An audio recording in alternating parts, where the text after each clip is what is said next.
নমস্কার বন্ধুরা, মিনু কিচেনে তোমাদের সবাইকে স্বাগতম। আজকের এই ধনেপাতা দিয়ে দারুণ স্বাদের একটা রেসিপি বানাবো। মেসোদের জমিতে চলে এসেছি একটু ধনেপাতা নিতে। ধনেপাতাগুলো বেশ তাজা আর খুব সুন্দর একটা গন্ধ বেরোচ্ছে। বন্ধুরা, তোমরা তো ধনেপাতা দিয়ে অনেক রকমের রেসিপি বানাও, একবার এই রেসিপিটা বানিয়ে দেখো। চলো আর দেরি না করে রেসিপিটা ঝটপট শুরু করা যাক। রেসিপিটা বানানোর জন্য একটু পেঁয়াজ ও টমেটো কুচিয়ে নিলাম। পেঁয়াজটাকে কুচিয়ে নিয়ে একটু বেটে নিচ্ছি।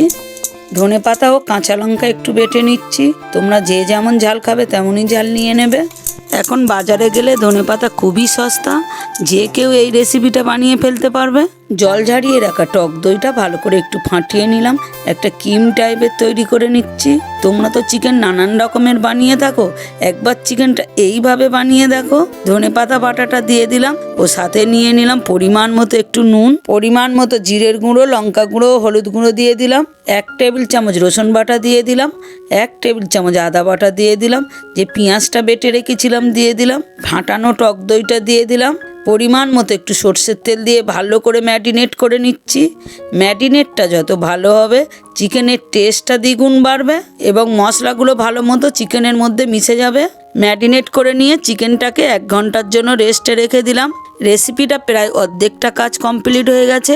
বন্ধুরা, তোমরা যদি আমার চ্যানেলে নতুন হয়ে থাকো, আমার চ্যানেলটাকে অবশ্যই সাবস্ক্রাইব করে আমার পাশে থেকো।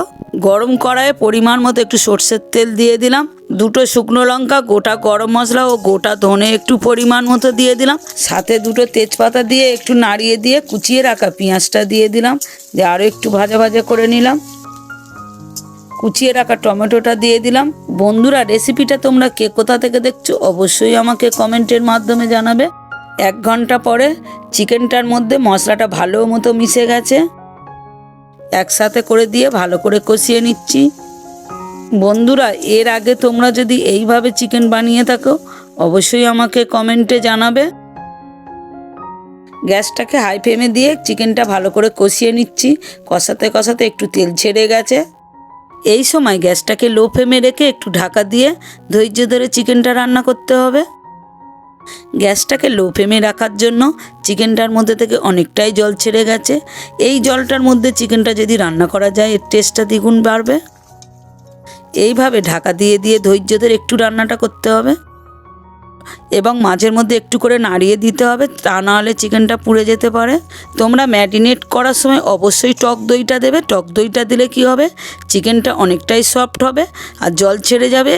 এইভাবে কুক করে নিলেই সম্পূর্ণ রেসিপিটা তৈরি হয়ে যাবে। আজকের এই ধনিয়া চিকেনের রেসিপিটা যদি তোমাদের ভালো লেগে থাকে অবশ্যই নিজের আপনজনদের কাছে শেয়ার করো। দেখা হচ্ছে পরবর্তী নতুন কোনো রেসিপিতে। তোমরা সবাই অনেক ভালো থেকো, সুস্থ থেকো। রেসিপিটা সম্পূর্ণ দেখার জন্য অনেক ধন্যবাদ।